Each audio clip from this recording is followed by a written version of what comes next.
Hola, amigos y amigas de mi amigo Freud. Hoy volvemos al rinconcito de la literatura universal, de las grandes obras de la literatura universal.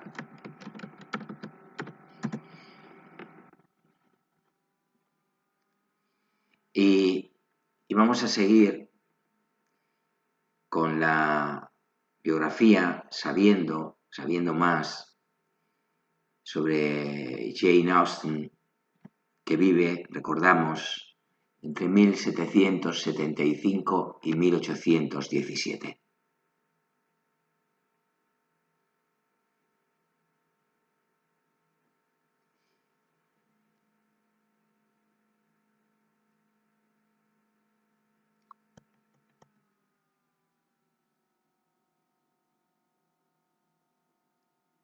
Bien.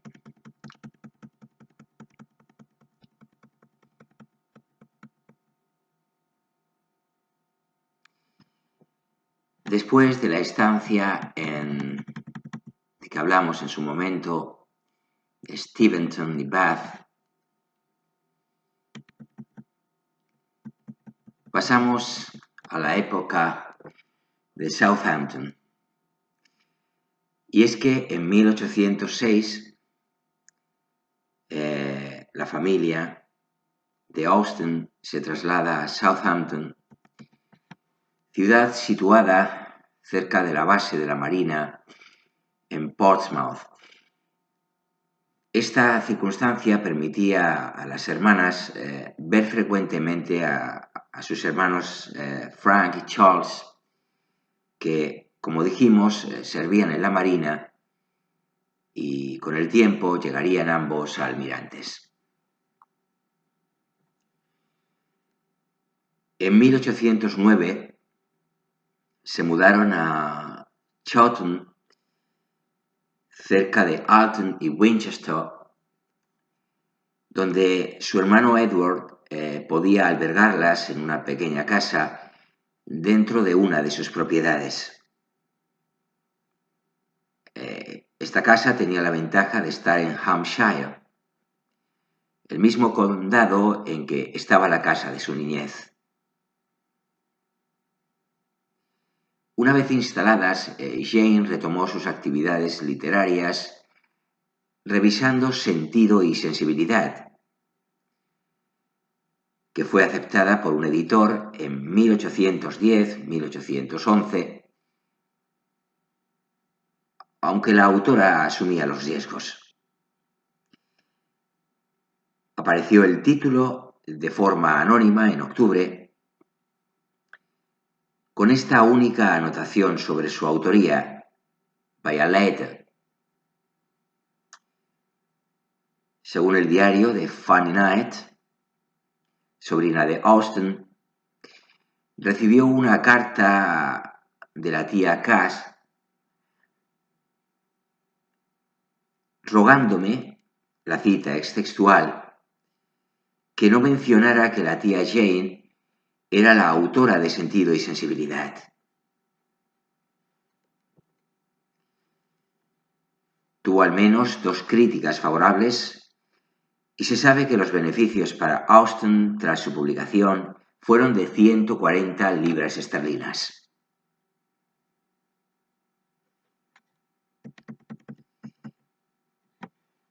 Animada por el éxito, la autora lo intentó también con Orgullo y Prejuicio, que vendió en noviembre de 1812 y se publicó en enero de 1813.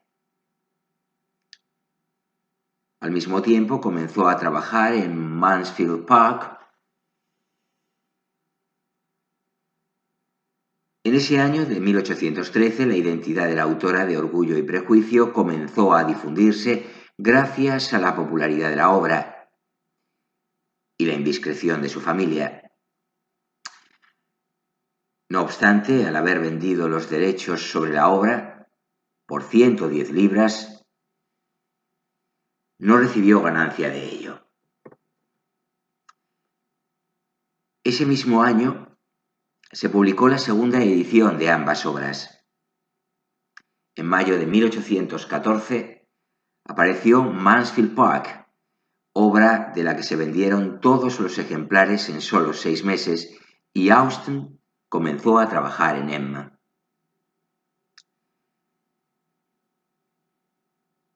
Era su hermano Henry, que vivía en Londres, quien se encargaba de negociar con los editores.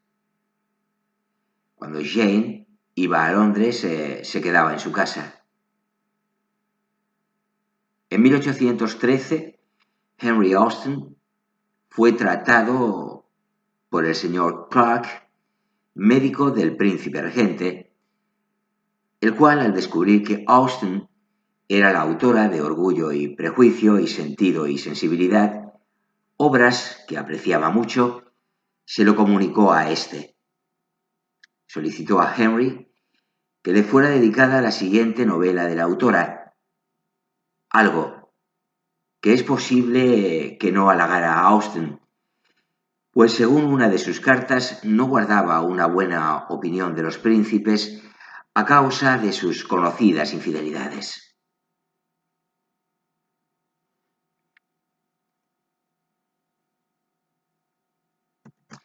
En Chawton, Austen no gozaba de la misma privacidad que había tenido en Steventon, y es bastante famosa la anécdota narrada por Jane Austen Leigh acerca de la puerta chirriante que Austen solicitó no fuera reparada, pues le avisaba de la llegada de algún visitante con la suficiente antelación como para esconder el manuscrito que estuviera escribiendo antes de que entrara en la habitación. En diciembre de 1815 se publicó Emma, dedicada al príncipe regente, y al año siguiente una nueva edición de Mansfield Park. La segunda, sin embargo, no gozó del mismo éxito que sus obras anteriores, y las pérdidas de esta segunda edición hicieron que perdiera casi todo lo que había ganado con Emma.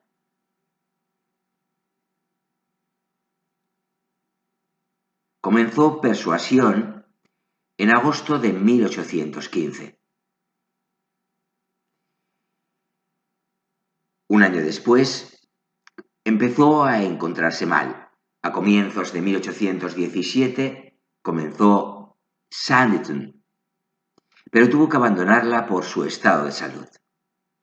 Para recibir tratamiento médico, fue trasladada a Winchester, donde falleció el 18 de julio de 1817 de aquel mismo año. Sus últimas palabras fueron: «No quiero nada más que la muerte». Tenía 41 años. En su testamento legó todo lo que tenía a su hermana Cassandra. Por aquel entonces no se sabía cuál había sido la causa de su muerte, aunque en la actualidad se considera que fue la enfermedad de Addison. Está enterrada en la Catedral de Winchester, como dijimos en su momento. Sus novelas, Persuasión y La abadía de Northanger, fueron preparadas para su publicación por Henry Austen y vieron la luz a finales de 1817 en una edición combinada de 4 volúmenes. Al igual que en sus novelas anteriores, su nombre no aparece citado, aunque sí se menciona que era la misma autora de las otras obras y aparece una nota biográfica sobre el autor anunciando su muerte.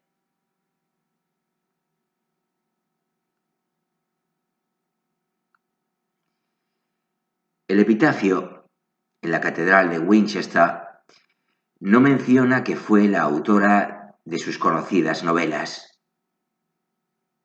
En 1872, después de que James Edward Austen Leigh publicara sus memorias, se añadió una nueva placa explicando su condición de escritora y apuntando "She opened her mouth with wisdom, and in her tongue is the law of kindness". Abrió su boca con sabiduría y en su lengua reside la ley de la bondad.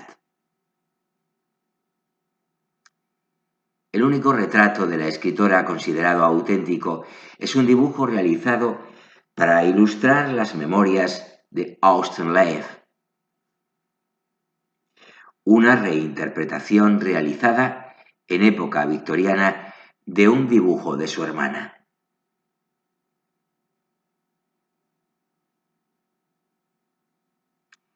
En la actualidad se puede ver en la National Gallery de Londres.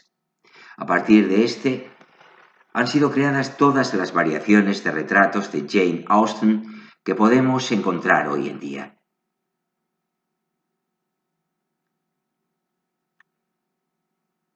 En la British Library, también en Londres, se puede encontrar una libreta que le regaló su padre, ilustrada por Cassandra, su hermana, donde Jane escribió sus primeras historias. También se encuentran allí manuscritos de los 2 últimos capítulos de Persuasión, aunque posteriormente no los utilizó, y un pequeño escritorio de madera. Existen asimismo 2 museos dedicados a Jane Austen. El Jane Austen Center, en Bath, es un museo público situado en una casa georgiana en Gay Street, justo unos metros antes del número 25, donde residió Austen en 1805.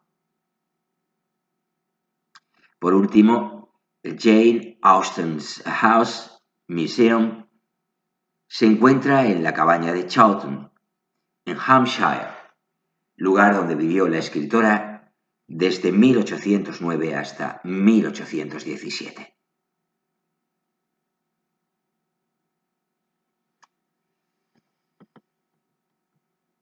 Bien.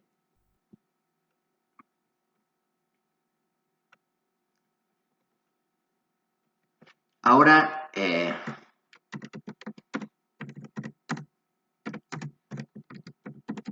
continuaremos con Orgullo y Prejuicio. Nos referimos a conocer en más profundidad o con más profundidad la novela.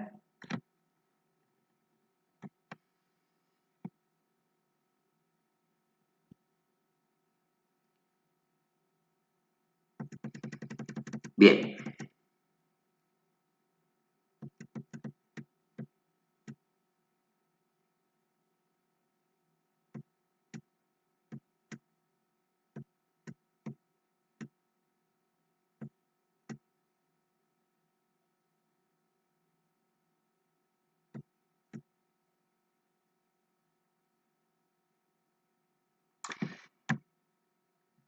Bien. Bueno. El argumento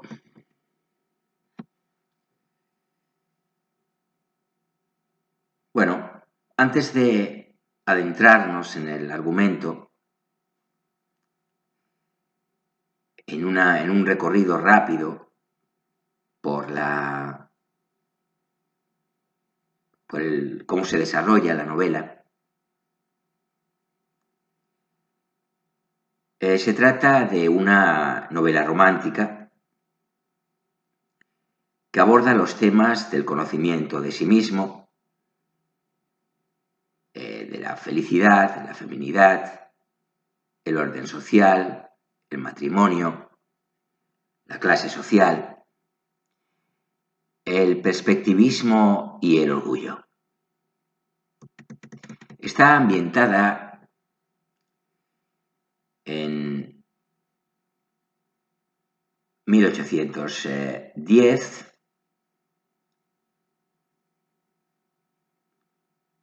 los años 1800 y 1790, ¿no?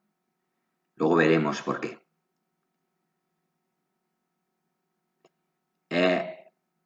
En Netherfield, en Meryton, en Longbourn, en Hertfordshire, en Pemberley, en West Ham, en Ware, en Hansford, en Rowsens Park y en Lambton. El título original es Pride and Prejudice.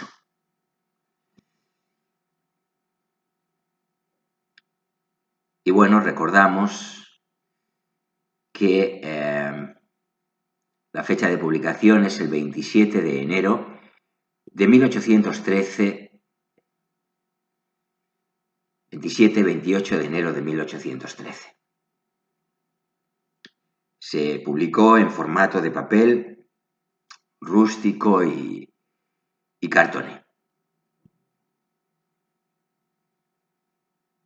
Constituyen una serie, sus novelas Sentido y sensibilidad, Orgullo y prejuicio y Mansfield Park.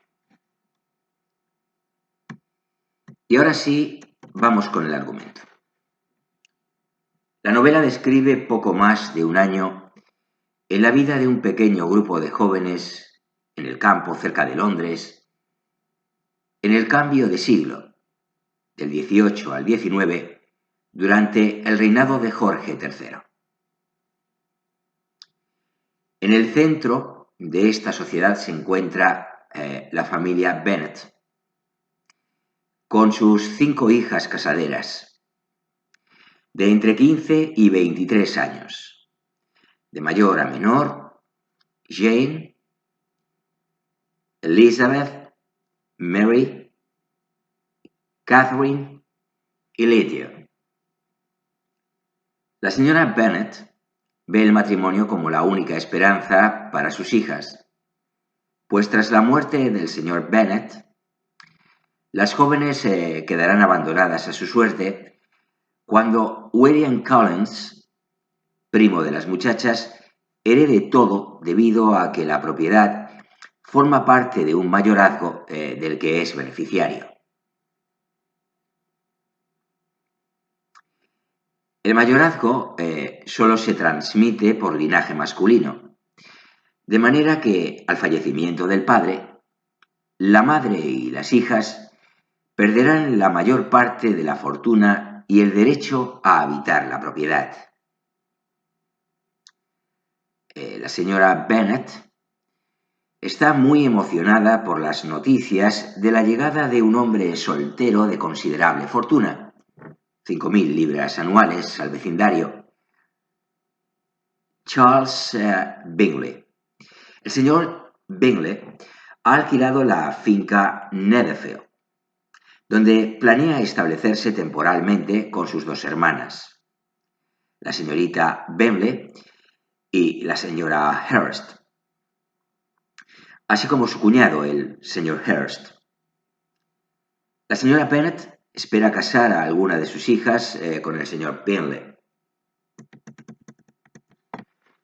Poco después, Bingley y su grupo, que ahora incluye a su amigo íntimo, Fitzwilliam Darcy, acuden a un baile público en el pueblo de Meryton. Al principio, Darcy suscita admiración debido a su elegante figura y sus ingresos de 10.000 libras al año. No obstante, rápidamente los vecinos lo consideran orgulloso, alguien que los desprecia como socialmente inferiores. De hecho, así lo considera la familia Bennet cuando Elizabeth Bennet oye a Darcy declinar la sugerencia de Bingley de que la saque a bailar, pues no la encuentra suficientemente hermosa para merecer su atención. Este comentario la hiere en su orgullo y aprovecha cualquier ocasión para hacer uso de su ingenio, permitiéndose ironías que bordean lo inadmisible en una joven. Billy, por su parte, resulta muy agradable, y aunque baila con varias de las jóvenes disponibles en el lugar, desde el principio muestra una decidida admiración por Jane Bennet, la mayor de las hermanas. Deseosa de animar esta unión tan ventajosa, la señora Bennet intenta forzar que Jane y Bingley se puedan encontrar juntos. Para su dicha, después del primer baile, Jane es invitada a Netherfield, a donde llega enferma de neumonía, por lo que Elizabeth camina hasta allí a cuidarla. Esto provoca burlas por parte de las hermanas de Bingley, pero despierta cierta admiración en Darcy, que no puede dejar de mirarla. Durante los días siguientes conversan mucho mientras ella se encuentra cuidando a su hermana enferma y casi siempre terminan discutiendo, lo cual molesta a Elizabeth y provoca que Darcy la admire por su ingenio y viveza, además de sus expresivos ojos. Poco después del baile, el señor Collins, quien heredará el patrimonio Bennet, visita a la familia. Collins es una figura cómica, un clérigo pomposo y bufón, cuya idea de una tarde amena es leer a sus primas los sermones de Fordyce. Se complace en mencionar continuamente el nombre de su gran patrona, la condesa Lady Catherine de Bourgh. Siguiendo la imperiosa sugerencia de Lady Catherine de que debe casarse, Collins ha decidido compensar su papel en el futuro empobrecimiento de sus primas casándose con una de ellas. Durante una velada, el señor William Lacus sugiere a Elizabeth como compañera de baile para Darcy y ésta lo rechaza, debido a que él anteriormente había expresado que no bailaría con ella. Sin embargo, durante un segundo baile celebrado en Netherfield, él le pide un baile y ella acepta. Durante el baile discuten fríamente y Elizabeth cada vez le soporta menos. Por su parte, Darcy cada vez la admira más, aunque no deja de notar el terrible comportamiento de sus hermanas menores, su madre, que no deja de jactarse de que Jane se casará con Bingley, y su padre, lo cual hace que la desestime como posible pareja. El señor Collins propone matrimonio a Elizabeth, pero ésta lo rechaza tajantemente. Aunque la señora Bennet intenta promover el matrimonio, el señor Bennet, quien no siente gran simpatía por su sobrino, apoya la decisión de su hija favorita. Mientras tanto, Elizabeth empieza a sentirse atraída por un oficial recientemente llegado, el señor George Wickham, quien en poco tiempo se gana el aprecio y la simpatía de los lugareños con su amabilidad y carisma. Tras saber que el señor Darcy se encuentra en el lugar, relata a Elizabeth cómo es que ha sido privado de su legítima herencia por el señor Darcy, explicando que es hijo de uno de los sirvientes más cercanos de la familia, al punto que el padre de Darcy se volvió su benefactor y dejó para él cierta herencia que tras su muerte su hijo se negó a reconocer. viéndose así obligado a unirse al ejército para no quedar en la calle.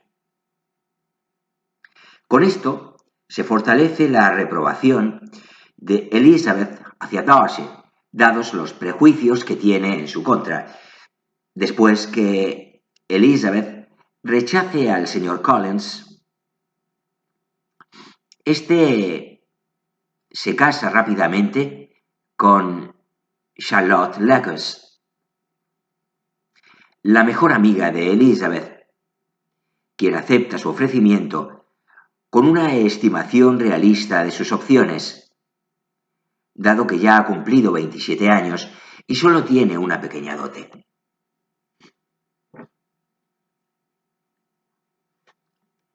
Para este momento, la opinión que la gente del sector tiene de Darcy ha decaído enormemente. En parte por la actitud fría que todos los lugareños ven en él, pero mayormente porque Wickham ha hecho de dominio público las injusticias que Darcy ha cometido contra él, además de revelar cualidades reprobables que conoce tras haber vivido cerca suyo tantos años. Cerca de él. Esto de cerca suyo suena un poco raro. Y no, como estoy entresacando lo más importante del argumento, pues, bueno, he leído automáticamente, pero lo corrijo sobre la marcha. Bingley decide, y continuamos con el argumento, repentinamente marcharse de nuevo a Londres, desilusionando a Jane y solo explicándose a través de una carta de la señorita Caroline Bingley, aclarando en el primer párrafo que pasarían todo el invierno en Londres. En casi toda la carta se encontraban elogios hacia la señorita Georgiana Darcy. Aun con esto, Elizabeth mantiene sus sospechas de que el señor Darcy tuvo algo que ver en el asunto. Elizabeth visita a Charlotte, que vive ahora bajo el dominio de la tía de Darcy, Lady Catherine, una mujer acostumbrada a imponer su voluntad sobre la vida del resto. Estando con ellos, Darcy visita a la condesa y se aloja en su casa en la propiedad vecina, Rosens. Elizabeth y Darcy se ven obligados a verse muy frecuentemente. Sin embargo, un día, el coronel Fitzwilliam, primo de Darcy, revela durante una conversación con Elizabeth que oyó decir a este que libró a un buen amigo de un matrimonio inconveniente, lo que confirma las sospechas de la joven respecto a su responsabilidad en las penas de su hermana. Paralelamente, los encantos de Elizabeth acaban seduciendo al señor Darcy, lo que provoca que finalmente declare su amor por ella y exprese su deseo de casarse con ella a pesar de su origen inferior, su degradación, su reprensible familia. Así aparece en la novela. Ha sido en vano que yo luchase. Nada he conseguido con ello. Mis sentimientos pueden más que yo. Permítame que le diga cuánta es la admiración que me inspira y cuánto la amo. Fitzwilliam Darcy en el capítulo 34.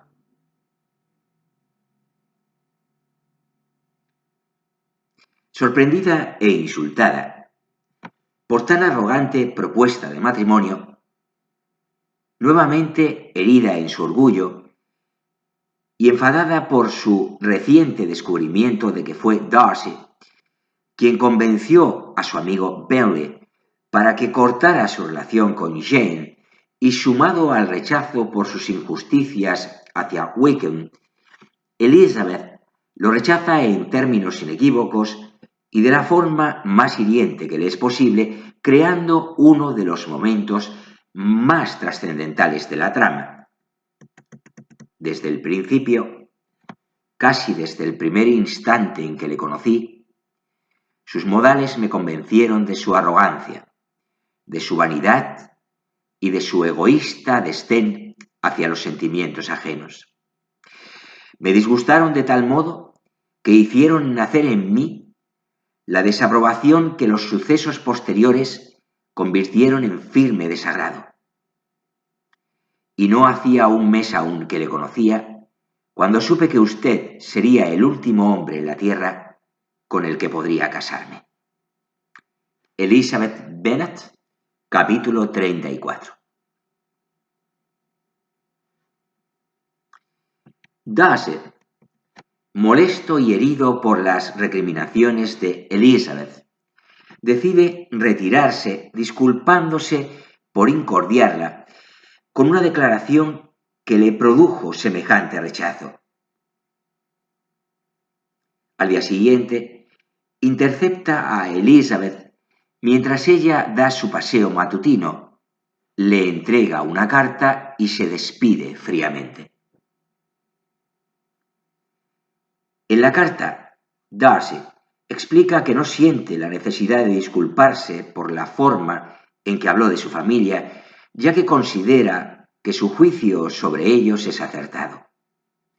Tampoco por separar a Bingley de Jane, aunque reconoce que en este caso sí cometió un error de juicio al confundir la naturaleza reservada de Jane con desinterés hacia Bingley, a quien quería proteger de una relación desafortunada. Revela, sin embargo, su historia en relación con el señor Wickham y la verdadera naturaleza de éste. Darcy nunca lo privó de su herencia. Wickham era el hijo de un estimado empleado y con base en adulaciones se ganó el aprecio de su padre, quien se hizo cargo de su educación y como éste deseaba dedicarse a la vida religiosa, había dispuesto dejarle la rectoría de la familia y algunos terrenos. Sin embargo, tras su fallecimiento, Wickham revelaría no tener tales intenciones y exigió recibir de inmediato un equivalente en dinero de su herencia que derrochó en poco tiempo por su afición al juego y las deudas. Además, es un libertino que al comprender que no obtendría más dinero de parte de Darcy, intentó fugarse con Georgiana, la hermana de 15 años de Darcy, como una forma de apoderarse del dinero de ésta, pero la abandonó en cuanto supo que no tenía posibilidad de obtener su dote o herencia.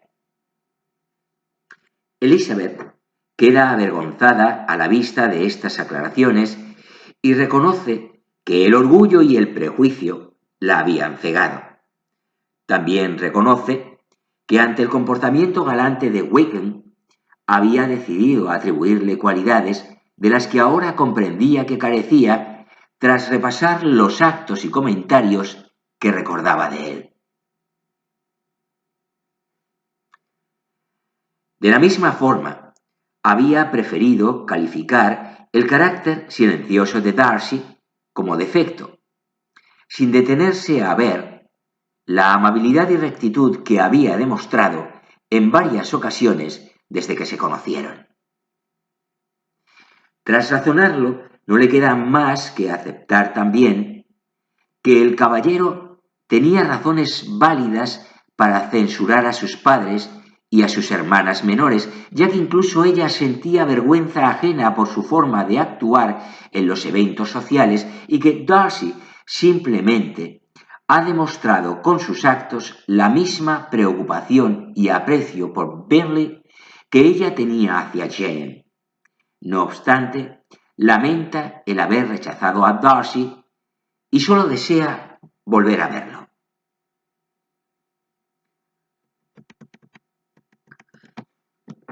Tras pasar algunos días en su casa, Elizabeth se va de vacaciones con sus tíos, los Gardiner, por Derbyshire. La convencen para que visite Pemberley, la finca de Darcy, mientras él se encuentra fuera. Queda impresionada por su tamaño y organización, así como por las alabanzas que recibe el hombre por parte de su ama de llaves, quien se refiere a las actitudes generosas y nobles que conoce de su patrón. Se siente entonces avergonzada cuando se encuentran inesperadamente mientras hace una visita por los terrenos. No obstante, su comportamiento respecto a ella y a la gente en general ha cambiado. Es más cálido que en su anterior encuentro. Esto, unido a la manera educada y amistosa con que trata a sus tíos, empieza a hacer pensar a Elizabeth que bajo su orgullo yace una naturaleza leal y generosa. Esta segunda opinión sobre Darcy viene apoyada por su encuentro con su hermana menor, Georgiana, una chica agradable y tímida a quien Darcy adora y que despierta la simpatía de Elizabeth y su tía. Descubrir esta faceta de Darcy hace que sus tíos, quienes estaban predispuestos hacia él debido a los comentarios de Wickham, cambien de parecer y lo tengan en gran estima. En paralelo, Caroline Bingley está presente en el lugar y, molesta por el evidente interés de Darcy en Elizabeth, hace constantes comentarios maleducados y fuera de lugar en un intento de humillar a la joven, pero que solo causan que Darcy pierda permanentemente toda buena disposición hacia ella. Justo cuando su relación con Darcy empieza a ser más distendida, Elizabeth queda horrorizada al saber que en su ausencia, Lydia, su obstinada hermana menor, ha captado la atención de Wickham y se han fugado. Una relación sin matrimonio y un hijo ilegítimo destruirían el honor de los Bennet, reduciendo las posibilidades de matrimonio de las demás hermanas. Cuando la familia investiga, descubren que Wickham abandonó el servicio para eludir deudas de juego y fugarse con Lydia es solo su herramienta para huir. Por lo que es obvio que en poco tiempo la deshonre y abandone. Cuando Elizabeth cuenta esto a Darcy, él se reprocha ser culpable de esta situación al no haber desenmascarado a Wickham desde un inicio. Tras esto, se retira y Elizabeth razona que cualquier oportunidad de acercarse a él ha sido arruinada por los actos de su hermana. Su tío se dirige de inmediato a Londres y logra encontrar la pista de Wickham, escribiendo a la familia que ha negociado con él y a cambio de una pequeña dote de parte de ellos, este acepta casarse con Lydia. Aunque es evidente para todos que el señor Gardiner debió pagarle una gran suma de dinero, o de otra forma nadie aceptaría casarse con alguien como Lydia por tan poco dinero. A diferencia del resto de la familia, la señora Bennet encuentra en este polémico incidente razones para celebrar y enorgullecerse de su hija, argumentando que podrá jactarse ante sus amigas de que su hija ha conseguido casarse a pesar de su corta edad.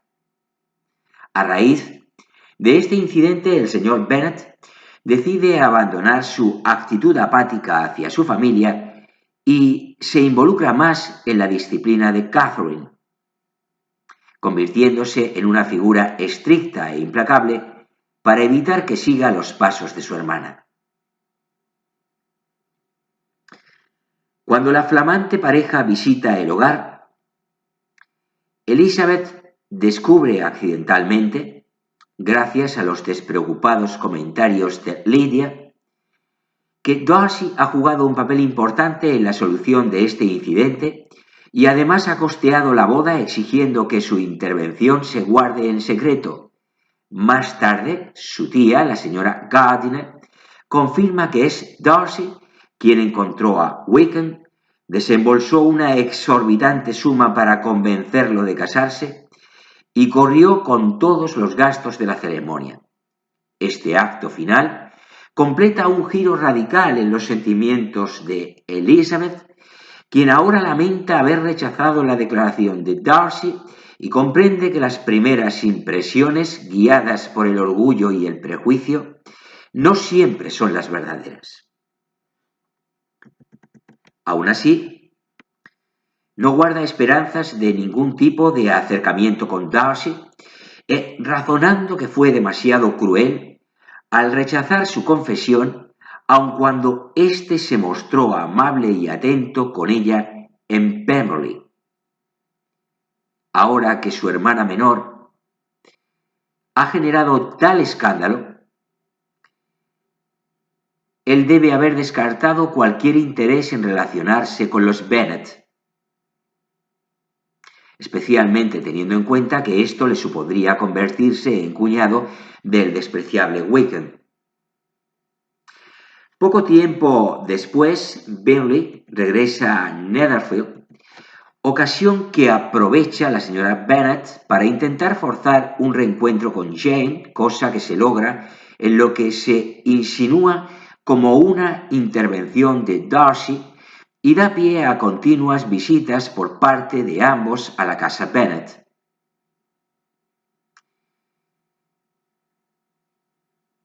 Mientras Jane disfruta las reuniones con el hombre que aún ama, Elizabeth siente la tortura de tener cerca a Darcy y que no haya situaciones donde ambos puedan hablar, así como el aparente regreso del carácter frío y hermético que lo caracterizaba antes de encontrarse en Pemberley.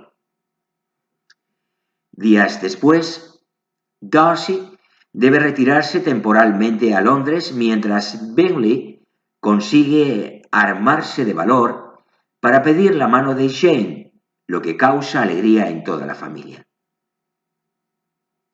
Lady Catherine descubre los sentimientos de Darcy hacia Elizabeth, lo que amenaza su ambición, largamente sentida, de casarlo con su propia hija. Mientras Darcy se encuentra en Londres, su tía visita inesperadamente a Elizabeth y con brusquedad intenta presionarla para que declare abiertamente que no existe un compromiso ni interés de su parte por Darcy. La orgullosa muchacha, frente a la grosera e impertinente actitud de la mujer, rechaza negar o reconocer alguna cosa de lo que ésta le ordena, por lo que la duquesa debe retirarse molesta y sin conseguir nada. Irónicamente, este hecho sella la relación entre Elizabeth y Darcy, pues cuando Lady Catherine se queja a Darcy de la obstinación de Elizabeth, él se da cuenta de que los sentimientos de la muchacha han cambiado, razonando que alguien como ella no tendría reparos en restregarle a Lady Catherine su desinterés por Darcy si así lo sintiera, lo que le da esperanzas suficientes para intentar declararse otra vez. Finalmente, durante una reunión familiar a la que Darcy asiste en calidad de amigo de Bingley, logra dar un paseo solo con Elizabeth Y después que ella confiesa saber sobre su intervención en la boda de su hermana, él le explica cómo el enfrentamiento con su tía ha renovado sus esperanzas y, armándose de valor, decide declararse por segunda y última vez. No negaré que el deseo de tranquilizarla se sumó a las otras razones que me impulsaron a hacer lo que hice. Pero su familia no me debe nada. Les tengo un gran respeto, pero no pensé más que en usted. Es usted demasiado generosa para burlarse de mí. Si sus sentimientos son aún los mismos que en el pasado abril, dígamelo de una vez. Mi cariño y mis deseos no han cambiado, pero con una sola palabra suya no volveré a insistir más. Fitzwilliam Darcy, capítulo 58. Jane y Elizabeth se casan poco después con Bingley y Darcy, respectivamente.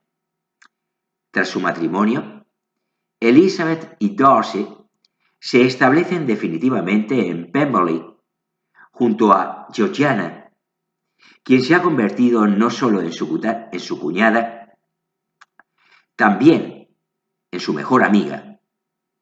Allí, los tíos y el padre de Elizabeth se vuelven visitantes asiduos y familiares muy apreciados para Darcy. Tras algún tiempo, Bingley compra una propiedad junto al hogar de su mejor amigo para felicidad de ambas esposas. Se menciona que Catherine aprovecha las amistades de sus hermanas y cuñados para asistir a eventos de la alta sociedad, pero ahora que está lejos de la influencia de Lydia, se ha convertido en una joven más centrada y correcta. Mary carece de pretendientes, pero al ser la única soltera recae sobre ella la obligación tradicional de quedarse en casa y dedicarse a cuidar a su madre, cosa que no le molesta, ya que la vida le parece más grata ahora que solo ella vive allí y no siente que es ensombrecida por el atractivo de sus hermanas. La única molestia son Wickham y Lydia, de quienes se insinúa que el pobre amor entre ambos ha muerto rápidamente y ninguno es fiel al otro, pero continuamente visitan y abusan de la hospitalidad del inocente y amable Bingley hasta el punto de hacerle perder los estribos y echarlos de la casa en una ocasión.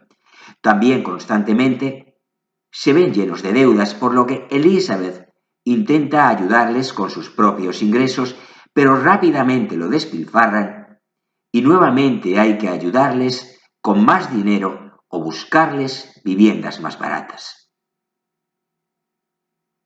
Finalmente se menciona que tras algún tiempo, Darcy y Lady Catherine hacen las paces e incluso ella los visita ocasionalmente. Bueno, pues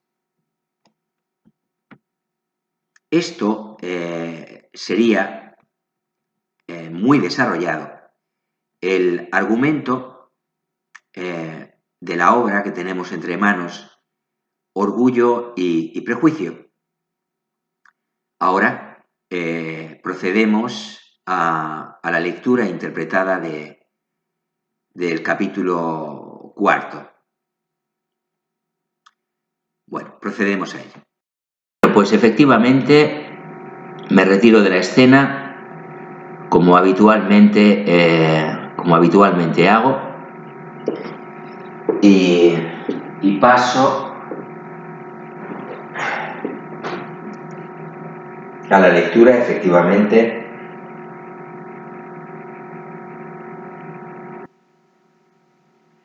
del capítulo 4 de Orgullo y Prejuicio.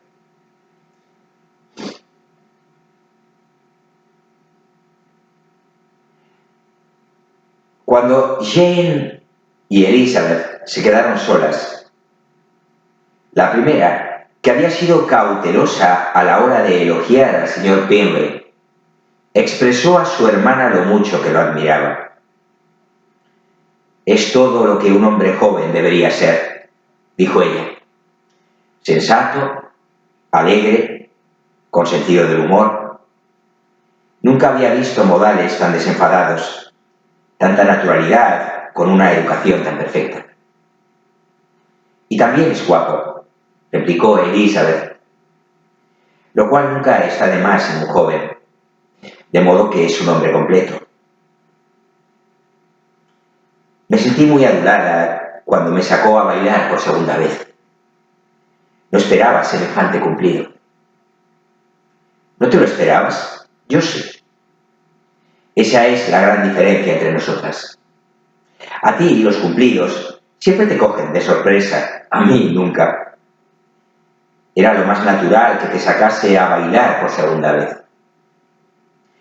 No pudo pasarle inadvertido que eras 5 veces más guapa que todas las demás mujeres que había en el salón. No agradezcas su galantería por eso.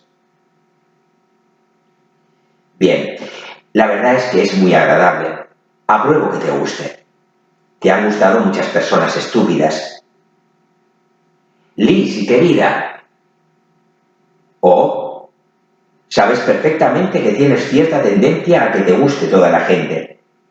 Nunca ves un defecto en nadie.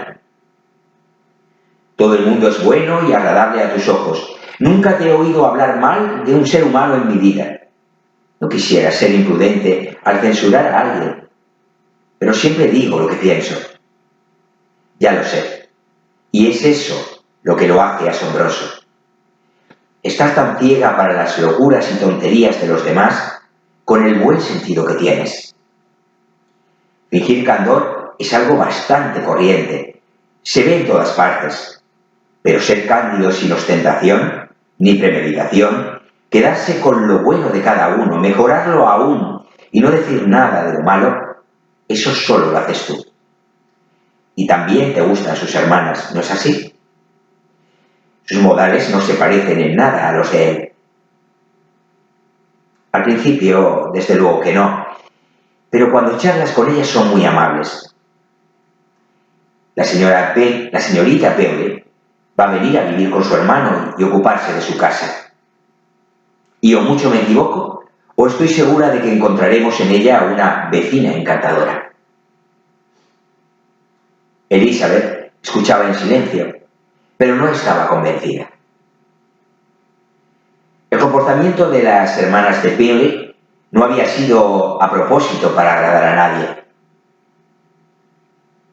Mejor observadora que su hermana, con un temperamento menos flexible y un juicio menos propenso a dejarse influir por los halagos, Elizabeth estaba poco dispuesta a aprobar a las Bingley.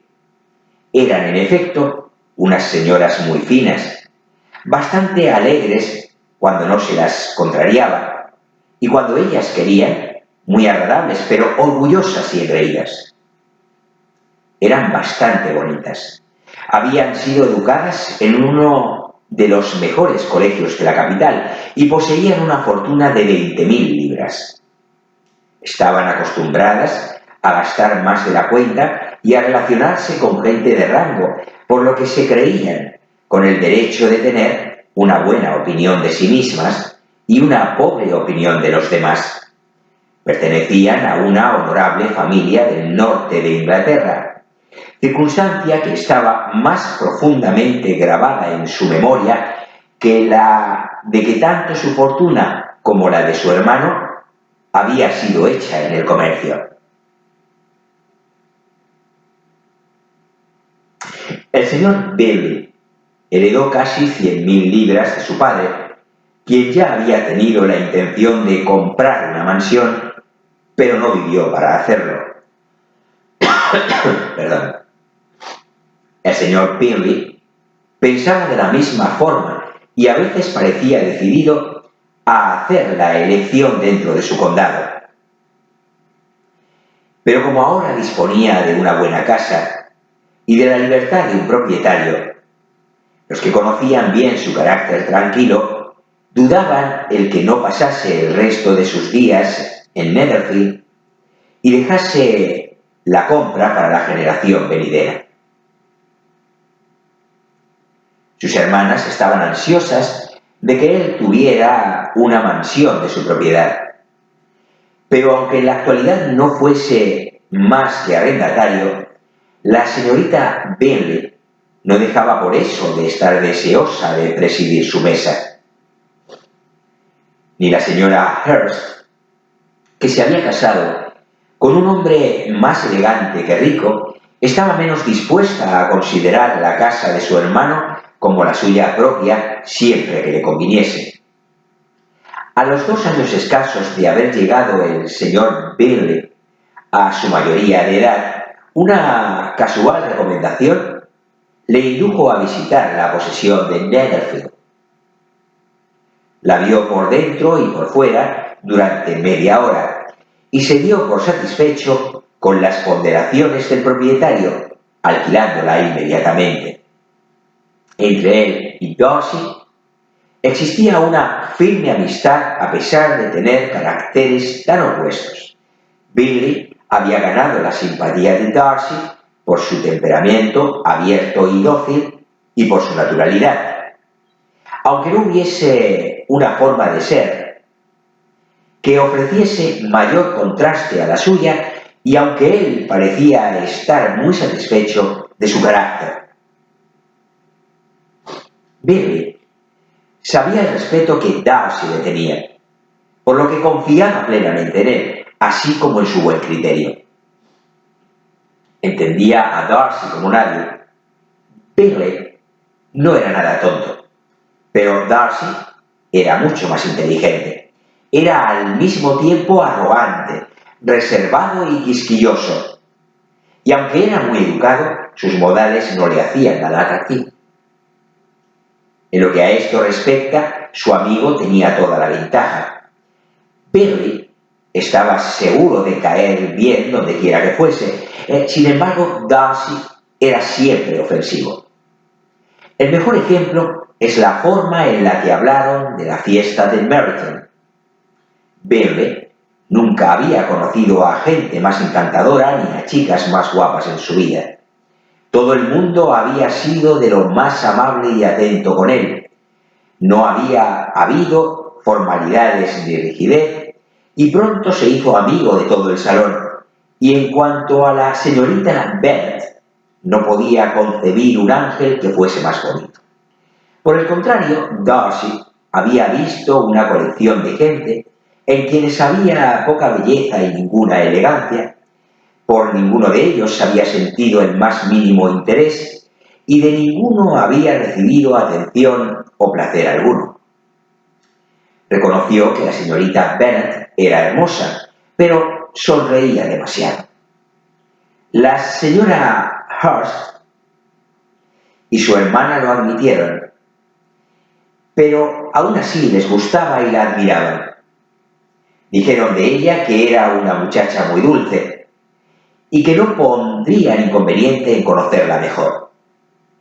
Quedó establecido, pues, que la señorita Bennet era una muchacha muy dulce y por esto el hermano se sentía con autorización para pensar en ella como y cuando quisiera. Capítulo 5.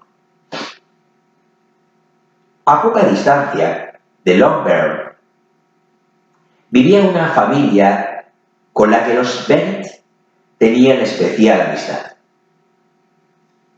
Sir William Lucas había tenido con anterioridad negocios en Meryton, donde había hecho una regular fortuna y se había elevado a la categoría de caballero por petición al rey durante su alcaldía.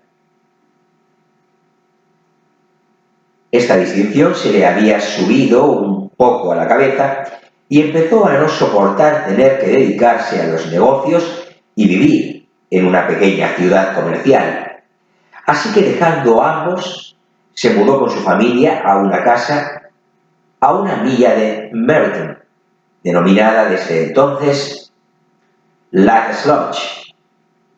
donde pudo dedicarse a pensar con placer en su propia importancia y, desvinculado de sus negocios, ocuparse solamente de ser amable con todo el mundo. Porque aunque estaba orgulloso de su rango, no se había vuelto engreído. Por el contrario, era todo atenciones para con todo el mundo. De naturaleza inofensivo, sociable y servicial, su presentación en St. James le había hecho además cortés.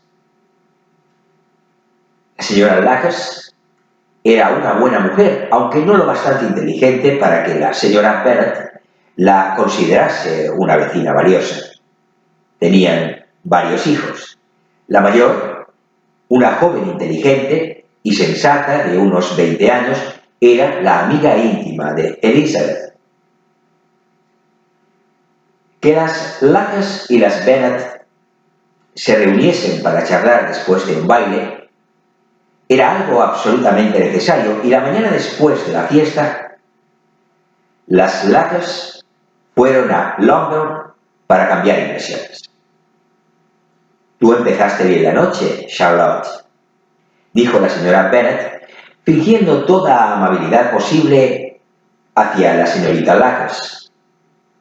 «Fuiste la primera que eligió el señor Bingley». «Sí, pero pareció gustarle más la segunda». «Oh, te refieres a Jane, supongo, porque bailó con ella 2 veces». «Sí, parece que le gustó. Sí, creo que sí. Oí algo, no sé, algo sobre el señor Robinson». «Quizás se refiera a lo que oí entre él y el señor Robinson. ¿No se lo he contado?» El señor Robinson le preguntó si le gustaban las fiestas de Meryton, si no creía que había muchachas muy hermosas en el salón y cuál le parecía la más bonita de todas. Su respuesta a esta última pregunta fue inmediata. La mayor de las Bennet. Sin duda, no puede haber más que una opinión sobre ese particular. «No me digas. Parece decidido a...» «Es como si... Pero en fin, todo puede acabar en nada. Lo que yo oí fue mejor que lo que oíste tú. ¿Verdad, Elizabeth?», dijo Charlotte. «Merece más la pena oír al señor Bingley que al señor Darcy, ¿no crees? Pobre Eliza. Decir solo no está mal». «Te suplico que no le metas en la cabeza a Lizzie que se disguste por Darcy. Es un hombre tan desagradable que la desgracia sería gustarle. La señora Long me dijo que había estado sentado a su lado y que no había despegado los labios. ¿Estás segura, mamá? ¿No te equivocas? Yo vi al señor Darcy hablar con ella». «Sí, claro, porque ella al final le preguntó si le gustaba Netherfield, y él no tuvo más remedio que contestar, pero la señora Long dijo que a él no le hizo ninguna gracia que le dirigiese la palabra». «La señorita Bingley me dijo», comentó Jane, «que él no solía hablar mucho, a no ser con sus amigos íntimos. Con ellos es increíblemente agradable». «No me cree una palabra, querida. Si fuese tan agradable, habría hablado con la señora Long. Pero ya me imagino qué pasó. Todo el mundo dice que el orgullo no le cabe en el cuerpo, y apostaría a que oyó que la señora Long no tiene coche y que fue al baile en uno de alquiler». «A mí no me importa que no haya hablado con la señora Long», dijo la señorita Lacus, «pero desearía que hubiese bailado con Eliza». «Yo que tú, Lizzie», agregó la madre, «no bailaría con él nunca más». «Creo, mamá, que puedo prometerte que nunca bailaré con él». «El orgullo», dijo la señorita Lacus, «ofende siempre, pero a mí el suyo no me resulta tan ofensivo. Él tiene disculpa. Es natural que un hombre atractivo, con familia, fortuna y todo a su favor, tenga un alto concepto de sí mismo. Por decirlo de algún modo, tiene derecho a ser orgulloso. Es muy cierto, replicó Elizabeth. Podría perdonarle fácilmente su orgullo si no hubiese mortificado el mío. El orgullo, observó Mary, que se preciaba mucho de la solidez de sus reflexiones, es un defecto muy común. Por todo lo que he leído, estoy convencida de que en realidad es muy frecuente que la naturaleza humana sea especialmente propensa a él. Hay muy pocos que no abriguen un sentimiento de autosuficiencia por una u otra razón, ya sea real o imaginaria. La vanidad y el orgullo son cosas distintas, aunque muchas veces se usen como sinónimos. El orgullo está relacionado con la opinión que tenemos de nosotros mismos. La vanidad con lo que quisiéramos que los demás pensaran de nosotros. Si yo fuese tan rico como el señor Darcy, exclamó un joven Lackers que había venido con sus hermanas, no me importaría ser orgulloso. Tendría una jauría de perros de caza y bebería una botella de vino al día. Pues beberías mucho más de lo debido, dijo la señora Bennet. Y si yo te viese, te quitaría la botella inmediatamente. El niño dijo que no se atrevería, ella que sí, y así siguieron discutiendo hasta que se dio por finalizada la visita. Bueno, pues con esto, y vuelvo a escena, estoy un poco constipado esta mañana, no sé si se ha notado, he intentado disimularlo, pero lo estoy, bueno, no sé si constipado, pero bueno, si el cambio un poco de tiempo, no sé, sí, supongo un poquito constipado, efectivamente. Bueno, pues este vídeo ha resultado, bueno, al final ha resultado un vídeo largo, pero para mí muy agradable de grabar. La lectura de los dos capítulos, el cuarto y el quinto, de Orgullo y Prejuicio, para mí han sido un placer absoluto. El haber compartido con vosotros el argumento completo de la obra, para que tengáis un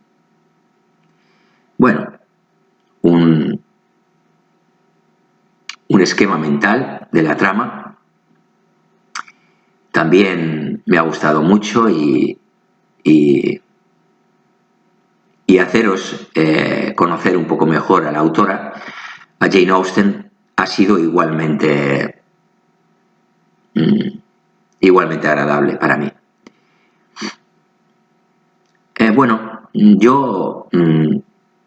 Hay gente que me dice que opina, gente cercana, que bueno, que como que tengo, bueno, hablando de orgullo, ¿no? O de vanidades, ¿no? Uy, hay veces que hablas que pareces pomposo, ¿no? Bueno, no, simplemente expreso emociones y sentimientos que siento de verdad y que mucha gente cuando los siente pues no termina de atreverse a expresarlos, ¿no? Porque piensa que los demás van a juzgarles como cursis o lo que sea. A mí, francamente, os lo digo desde ya, quien piense que soy cursi, sobreactuado, altivo, presuntuoso, vanidoso, etc. Bueno, quien piense eso, pues que se lo haga mirar, ¿no?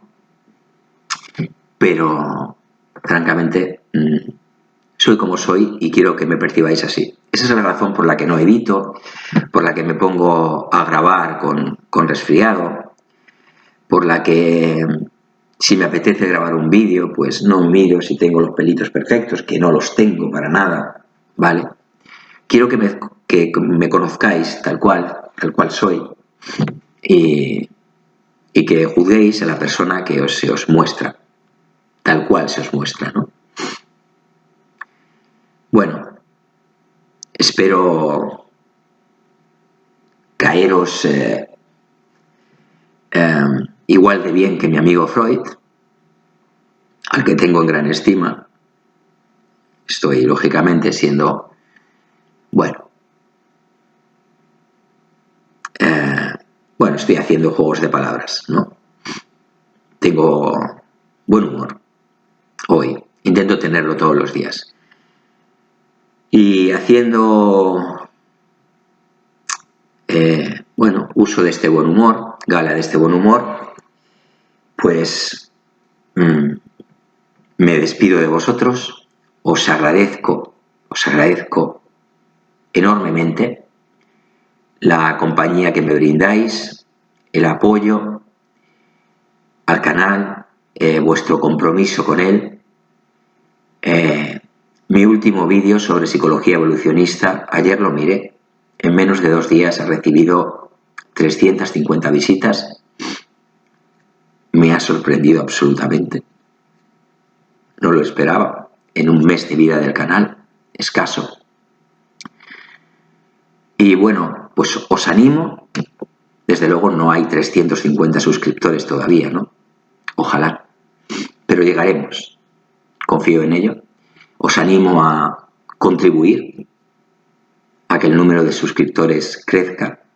Le dais al me gusta si os gusta el vídeo y si os gusto yo le dais 2 me gustas. No hagáis eso, que quitáis el me gusta anterior, ¿eh? Bueno, sigo con las bromas y el buen humor. Me lo disculpáis. Y bueno, pues nada más. Los que me sigáis en Facebook sabréis que bueno, de vez en cuando hago publicaciones que tienen que ver con terapia de pareja, con relaciones de conflicto entre padres e hijos adolescentes, con coaching para... Bueno, cuando subo esta publicación sobre coaching para altas capacidades y superdotación, especialmente si pienso en superdotación, reconozco que pienso en adultos, ¿no? En adultos que no fueron diagnosticados a su debido tiempo y que, bueno, que han tenido una vida un tanto complicada, ¿no?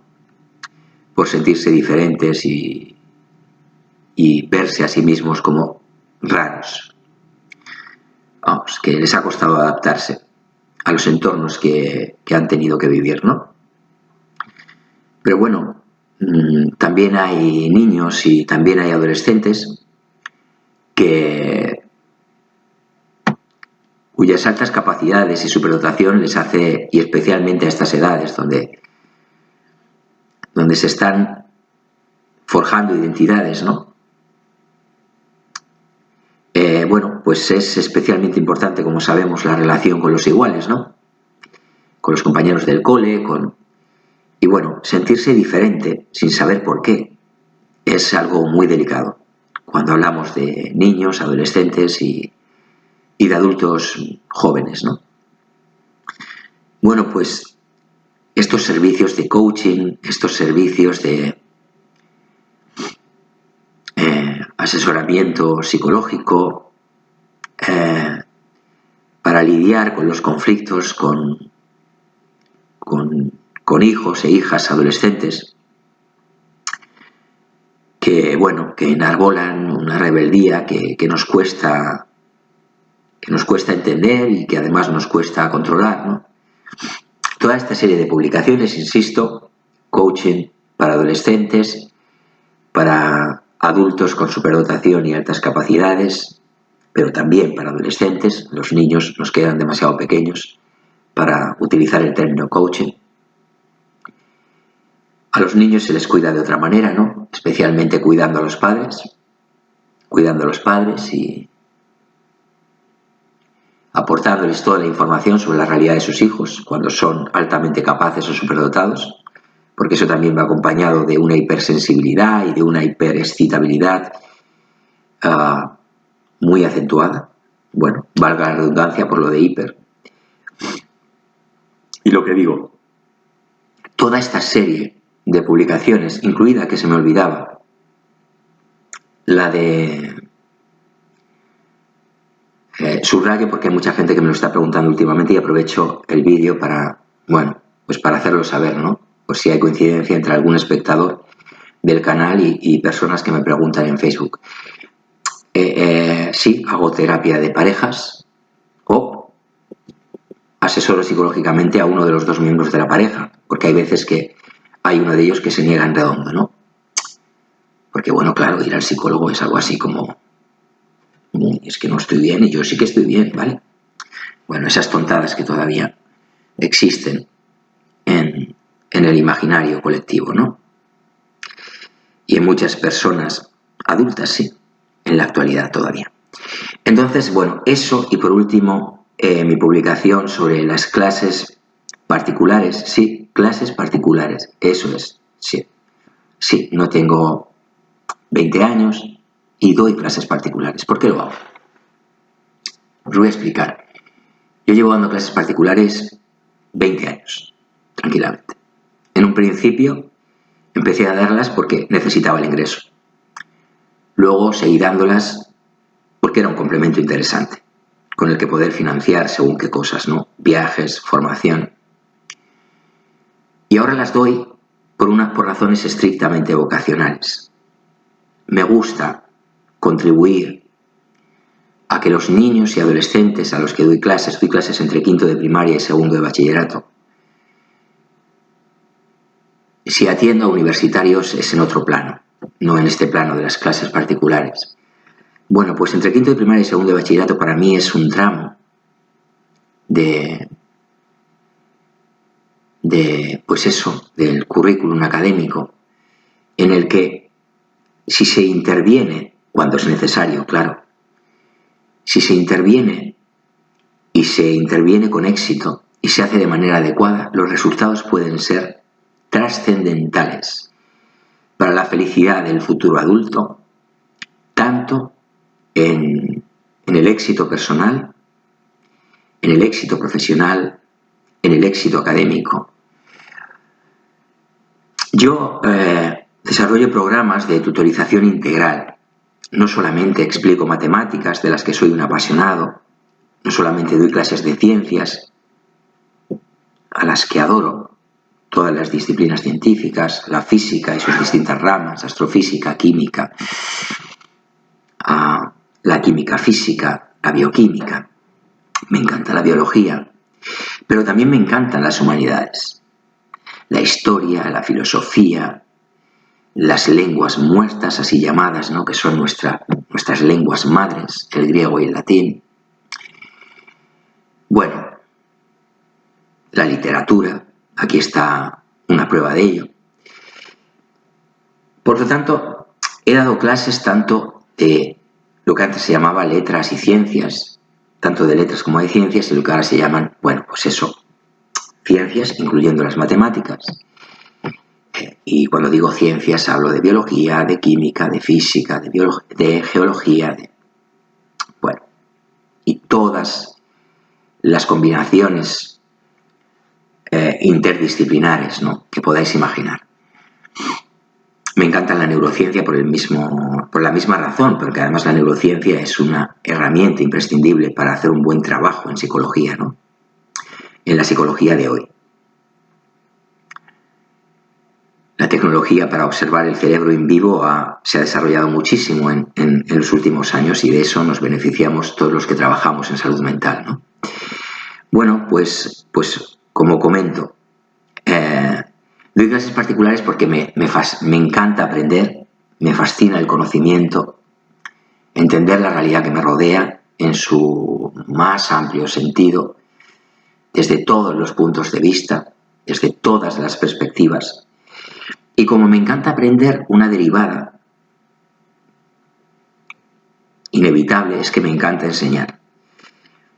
Bueno, entonces tengo capacidad y de alguna manera tengo la necesidad y tengo el placer de poder enseñarle todas estas materias a niños, niñas, chicos, chicas que permitidme la expresión, caen en mis manos para que les ayude a mejorar su rendimiento académico, para ayudarles con sus dificultades de aprendizaje o con sus altas capacidades,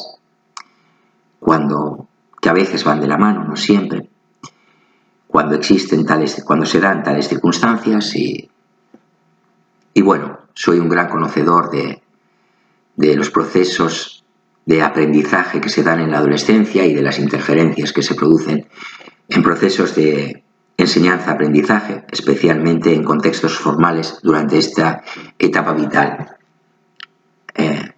de la adolescencia, ¿no? ¿Y esto que estoy haciendo es promocionando mis servicios profesionales? Sí. Claro que sí. No voy a hacer como que no. Claro que los estoy promocionando. Pero los promociono, y los promociono de esta manera abierta, porque creo en ellos, porque creo en la calidad de mi trabajo, de igual manera que creo en la calidad de este canal, donde no hay pompa ni trucos de edición, sino que hay la cruda, en el mejor sentido de la palabra, naturalidad del ser humano que os habla, yo, José Manuel. Y dicho esto, ahora sí, me despido de vosotros, os agradezco infinitamente que estéis ahí y recordad siempre que mi amigo Freud está encantado de contar con vosotros. Hasta el próximo vídeo. Que paséis buen día.